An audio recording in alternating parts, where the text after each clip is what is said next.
Fala galera, tudo bem com vocês? Estamos aqui com mais um vídeo, professora Rafaela Dias aqui com vocês sobre as nossas questões discutidas, contextualizadas aqui sobre ciências da natureza, modelo Enem. Então, nos nossos vídeos anteriores, a gente citou um pouquinho ali de questões mais gerais, ali mais abrangentes, sobre a edição de 2020. Então, estamos cada vez mais próximos ali da nossa edição mais atual, que é de 2022.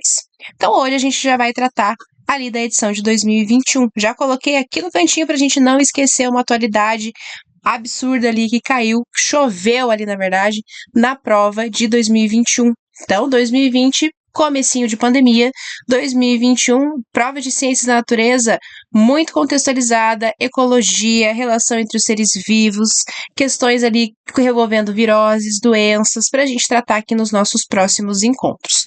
Mas só para a gente já ter uma noção ali de quais seriam esses temas, o que essas atualidades têm a ver ali com a nossa prova. Então, vamos lá. Então, gente, nossa primeira questão aqui. Hoje o nosso foco é um pouco mais ali em biologia, mas a gente vai contextualizar de forma geral. O estudo aponta que a extinção de preguiças gigantes, cuja base da dieta eram frutos e sementes, provocou impactos consideráveis na vegetação do Pantanal brasileiro. A flora, embora não tenha desaparecido, tornou-se menos abundante que no passado, além de ocupar áreas mais restritas. O evento descrito com a flora ocorreu em razão da redução.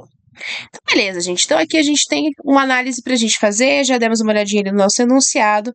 Então, nós temos aqui um caso de extinção de uma certa espécie, nesse caso de preguiças, base de dieta, frutos e sementes, então, um animal ali que tem esse hábito herbívoro para a gente entender, que essa extinção aqui provocou impactos ali consideráveis em um determinado local, nesse caso aqui na vegetação do Pantanal brasileiro. Então, a gente já está relacionando flora e fauna ali só nesse comecinho de questão.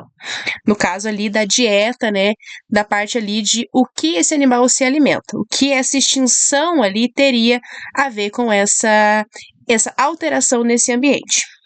Então, aqui, nossa questão também cita que a flora ela não desapareceu, mas ela se tornou menos abundante quando comparado ali na época anterior, ou seja, quando nós não tínhamos ali extinção, nós tínhamos uma população considerável de preguiças gigantes. Então, o que isso aconteceu? Qual é a razão dessa redução? Vamos dar uma analisada aqui nas nossas questões. Então, letra A, da produção de flores. Então, reduziu a produção de flores. Então, essa daqui seria aquela primeira alternativa que a gente olha e nada a ver. Então, o que a extinção de preguiças ali teve a ver com a redução ali da produção de flores? Poderíamos ter ali pensado até, eu tenho um pouco de dispersão de sementes e tal, mas isso não é o nosso foco. Então, seria uma alternativa ali pra gente, né, ter aquela primeira já se desconsiderar ali, porque a gente tem alternativas mais adequadas ali, que provavelmente ficaria alguma dúvida. Do tamanho das plantas. Então, a nossa questão, ela diz da abundância, não tem nada a ver com crescimento, nada a ver ali com essa expansão ali no caso de tamanho. Então, nada a ver também. De fatores de disseminação das sementes. Então, o que a gente poderia começar a ligar aqui? Então, as preguiças, elas se alimentavam ali desses frutos e dessas sementes, consequentemente, sem esta alimentação ali, a gente poderia considerar até de forma contrária que a gente teria sobra desses frutos e dessas sementes. Mas aqui não é o foco. Essa redução, por que teve essa redução? Qual seria a lógica para a gente ter? Se nós diminuímos quem ali tem esse hábito alimentar, teria que sobrar ali esses frutos e essas sementes, e não foi o que foi citado na nossa questão, é justamente o contrário.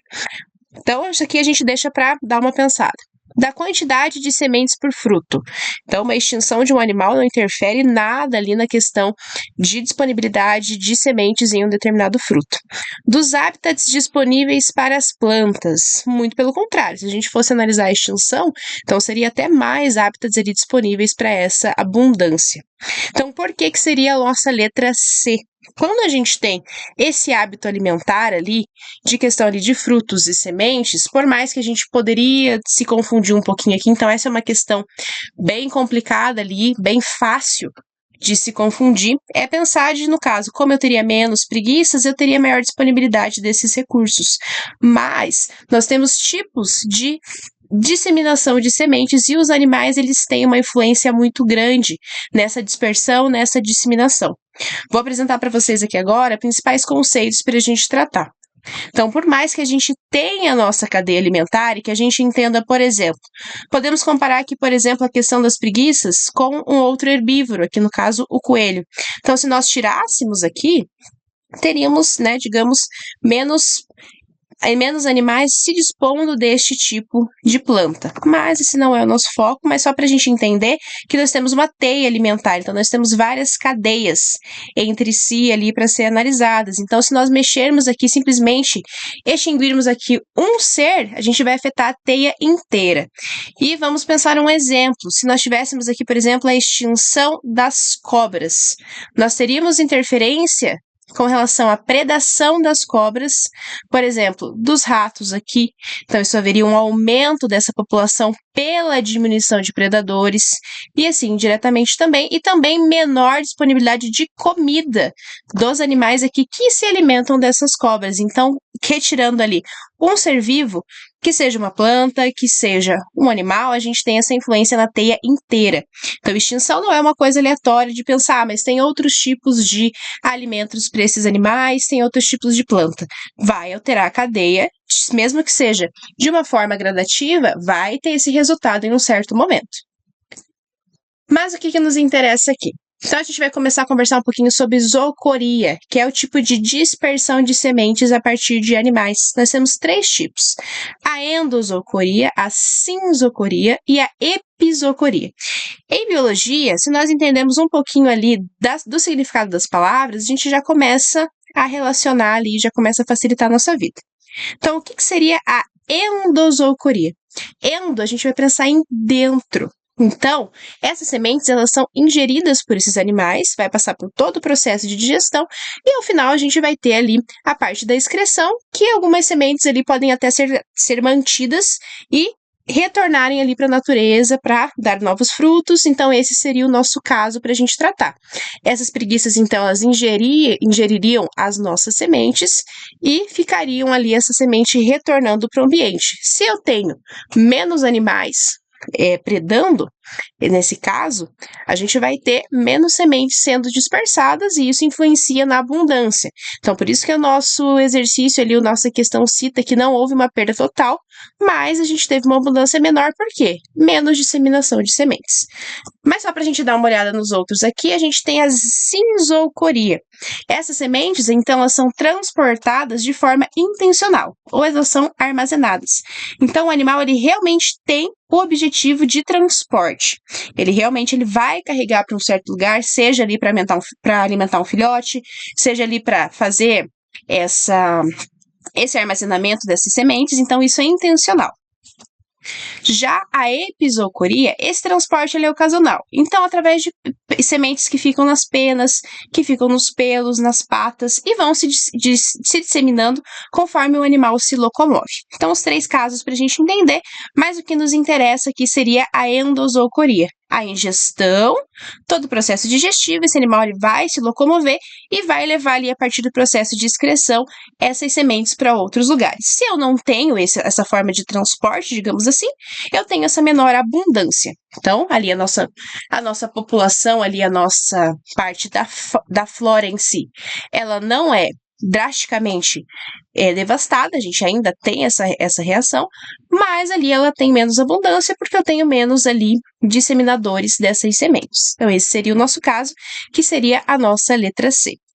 Então, essa é uma questão bem contextualizada aqui que poderia gerar muita confusão de tentar entender, mas a extinção ela vai causar a diminuição ou o aumento, porque eu vou ter menos animais se alimentando. Mas a própria questão, ela já traz para você ali, ela já dá uma dica para você não se confundir. Mas claro que a gente sabe que no calor do momento ali a gente pode ter esses probleminhas ali. Mas isso não vem ao caso aqui agora, só para a gente dar uma entendida aqui nessa parte mais ecológica ali das questões que a ecologia cai bastante no Enem. Nossa segunda questão. O plantio por estaquia é um método de propagação de plantas no qual partes de um espécime são colocadas no solo para produzir novas gerações. Na floricultura é comum utilizar o caule das roseiras para estaquia. pois a propagação da planta é positiva em razão da aplicação de auxinas na porção inferior do caule. A utilização de auxinas no método de estaquia das roseiras contribui para... Aqui, gente, se nós tivéssemos ido direto para o comando da questão, a gente já teria uma resposta ali mais objetiva. Mas ali a gente tem toda a parte da contextualização. O que a gente precisa entender? O que é estaquia? Então, quando a gente tem certas plantas, nós vamos literalmente tirar estacas dela. Isso ocorre muito em roseiras. Então, para ter essa disseminação, para ter ali esse cultivo, a gente literalmente tira um pedacinho desse caule e planta o pedacinho, planta a estaca. E a partir disso, a gente tem a germinação ali, a gente tem a produção da nossa nova planta. Claro que tem ali algumas regras, digamos assim, para essa produção ser mais efetiva, mas ali para a gente entender o que seria essa dispersão através de estacas, então principalmente em roseiras. Mas o que a nossa questão cita? Em floriculturas, a gente não vai ter esse tempo ali de esperar a planta enraizar, ter toda essa sua germinação e dar ali nessa forma gradativa. Então, é utilizado um hormônio para incentivar isso, fazer isso de uma forma mais rápida, que são as auxinas. Auxinas são hormônios ali diretamente relacionados ali com parte de raiz, de disseminação ali inicial dali das nossas plantas, porque ela precisa, antes de produzir folhas, de produzir novas flores, ela precisa ter ali a sua fixação e ela precisa ter essas raízes se desenvolvendo até para ela tirar os seus nutrientes ali da terra. É só para a gente começar. Então, a gente começa a dar uma olhadinha aqui nas nossas alternativas. A utilização desse hormônio em si, no método das roseiras, contribui para floração da planta. Então, esses hormônios aqui, eles são colocados no nosso exercício, já diz, na parte inferior, então na parte de baixo do caule. A parte de baixo não vai ter nada a ver, nesse caso ali, com floração, com produção de flores, vai ser com relação a raízes, então essa alternativa dela já cai. Produção de gemas laterais. Então, também um processo posterior ao enraizamento. O objetivo desses hormônios serem introduzidos no início é essa produção de raiz. Formação de folhas maiores, folhas também, processo mais futuro. Formação de raízes adventícias, então raízes menos expansivas, digamos assim, essas raízes iniciais. Então, seria o mais adequado. Produção de compostos energéticos, então aqui envolve uma parte muito mais bioquímica, mais relacionada com a fotossíntese, que antes da planta ter esse desenvolvimento, ela precisa enraizar para ela ter esses nutrientes, gerando ali para ter esses compostos energéticos. Então, seria literalmente ali para o nosso enraizamento, porque eu precisaria desse instinto inicial ali para a gente ter essa floração, para a gente ter essa produção de folhas. O nosso próprio exercício já dá algumas dicas ali da localização em que o hormônio é colocado, mas uma questão mais geral para a gente ver ali que tem questões mais tranquilas, não é só ali questões assustadoras ali, como algumas que a gente já tratou. Então, aqui trouxe uma imagem para a gente analisar. Então, a gente tem aqui essas auxinas colocadas ali, e isso vai fazer com que eu tenha essa dispersão, eu tenha essa geração de raízes ali nessa planta, fazendo com que ela tenha todo esse processo ali de retirada de nutrientes, para a gente começar a ter essa floração, depois processos mais posteriores.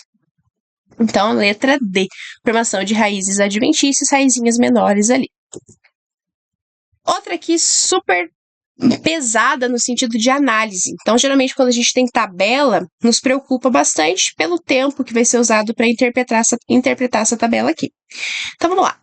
Com o objetivo de identificar a melhor espécie produtora de madeira para construção, com resistência mecânica e à degradação, foram analisadas as estruturas anatômicas de 5 espécies conforme o quadro. Então, o nosso quadro mostra 5 espécies, quantidade de tecidos vegetais. A gente já dá uma conversada sobre esses tecidos, mas o que a gente teria? A gente teria essas quantidades, então, representadas por sinais de menos e sinais de mais. Quanto maior a quantidade de sinais, maior seria essa produção, essa quantidade. E o nosso comando, qual espécie corresponde ao objetivo proposto? Que objetivo? Lá no início da questão. Então, a gente precisa identificar a espécie que tem ali com relação a essa madeira para construção, que precisa ser algo resistente, algo ali que não se degrade de forma muito fácil. Então, para a gente analisar ali esses tecidos vegetais nesse sentido, para a gente trabalhar certinho. Então vamos para a nossa tabela, mas já vamos começar a ver aqui esses nossos tecidos. Tecidos vegetais, gente, a gente tem dois tipos. Temos o que a gente chama de meristemas, que são os nossos tecidos mais iniciais, digamos assim, e os nossos tecidos adultos ou outras denominações ali que são usadas, dependendo da literatura que a gente analisa. Esses meristemas, que são os nossos tecidos iniciais, eles têm como objetivo o crescimento da planta. Então, ele vai fazer ali, vou ter os meus meristemas primários, que vão cuidar ali, vão ser responsáveis pelo comprimento dessa planta, e os meus tecidos secundários, que são responsáveis pela espessura. Então, ali coisas mais iniciais para a gente ter. Esses meristemas, esses tecidos, eles vão se diferenciar para se tornar os tecidos adultos. Eu vou ter ali 4 tipos de tecidos adultos. Tecidos para revestimento, para sustentação, para condução e para preenchimento. O que nos interessa, já ligando com a tabela aqui, literalmente o tecido de sustentação, porque é o que vai atribuir resistência ali. Mas vamos um por um para a gente dar uma revisada. Então, tecidos de revestimento. Eu vou ter o que eu chamo de epiderme, que é um tecido vivo, que é um tecido que não possui clorofila, e vou ter o suber. O suber é um tecido morto, que eu vou ter na raiz e no caule. Então, ali em locais mais específicos para a gente tratar. Somente por revestimento. Então, aqui não vai fazer diferença aqui para a gente ter essa análise. Tecidos de sustentação, que é o que nos interessa. O esclerênquima, que é um tecido morto, mas é um tecido que confere resistência e rigidez. Então, o que a gente vai ter o nosso diferencial aqui nessa tabela? Avaliar aonde eu tenho esclerênquima aqui. Nesse caso, eu tenho o esclerênquima associado com o floema e o esclerênquima associado com a periderme. Periderme, literalmente, é a casca que a gente vai ter ali num determinado caule, em uma determinada planta. E também dos tecidos de sustentação, vou ter o colênquima, que já é um tecido vivo, só que aqui é literalmente o contrário do nosso esclerênquima. Ele vai tornar ali cada vez mais flexível. E se nós estamos tratando ali de construção, a questão já nos diz que ela quer resistência, ela quer ali essa resistência também à degradação. A parte da flexibilidade não nos interessa. Então, a gente foca nos tecidos ali que tem mais relação para a gente ter, que é o esclerênquima. Tecidos de condução. Vou ter o floema, que também é um tecido vivo, não tem ali alguma relação com essa rigidez, digamos assim, mas ali só para a gente tratar que seria a condução da nossa seiva elaborada, que só é a seiva orgânica envolvida com açúcares, e teria o xilema, que já é um tecido morto, que é para a seiva bruta, então é inorgânica, com relação à água e outras substâncias.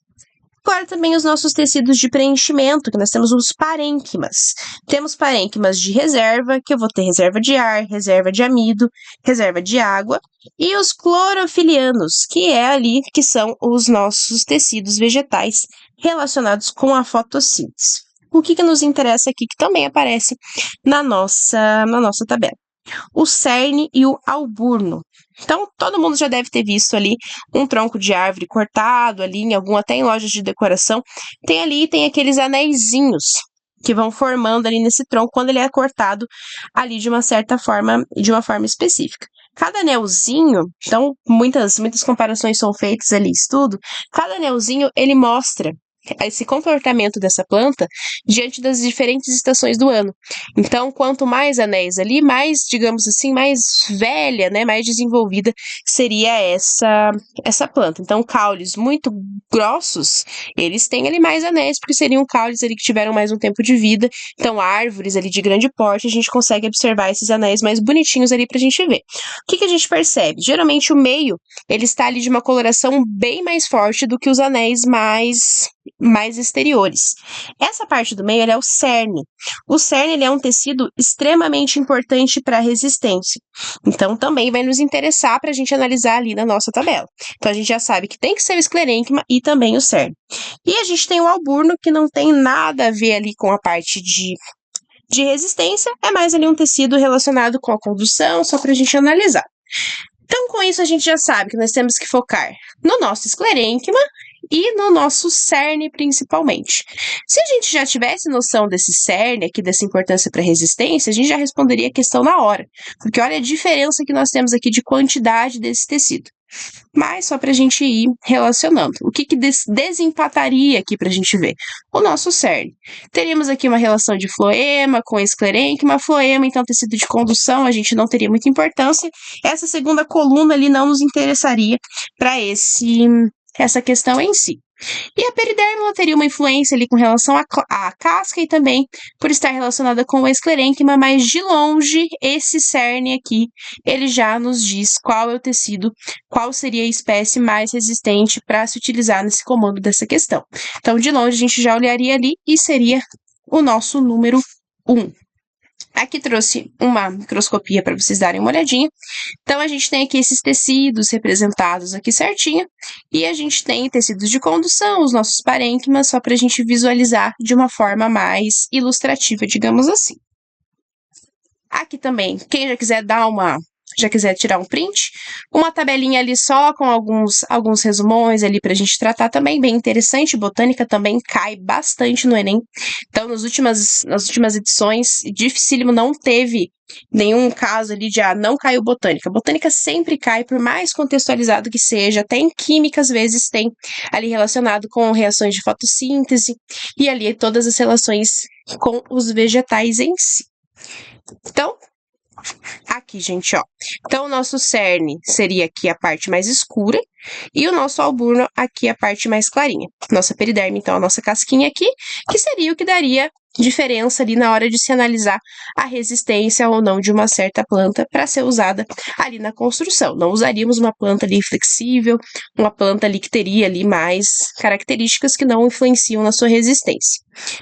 Então, letra A. Então, gente, 3 questões ali um pouquinho mais relacionadas com biologia, mas a gente falou de hormônios, falamos ali de coisas mais contextualizadas também, mas só para a gente tratar de assuntos diferentes, para a gente não ver que cai uma coisa só, em um sentido só. Então, espero que vocês tenham curtido. Na próxima semana a gente volta ali com 2021, já se encaminhando para a edição de 2022 mais atualizada. E aí eu já começo a falar de algumas atualidades ali para vocês, relacionadas com ciências da natureza, até que podem ajudar ali na questão de elaboração de redação. Então, agradeço a todos. Então, ao joinha aqui embaixo, gente, qualquer dúvida, dicas de questões aqui, postem aqui nos comentários. E todo mundo se inscrevendo, Cultive é sinônimo de conteúdo rico, de conteúdo totalmente completo e gratuito. Então, vamos lá ajudando aqui a divulgação também, gente. E nos vemos na próxima aula. Tchau, gente. Obrigada!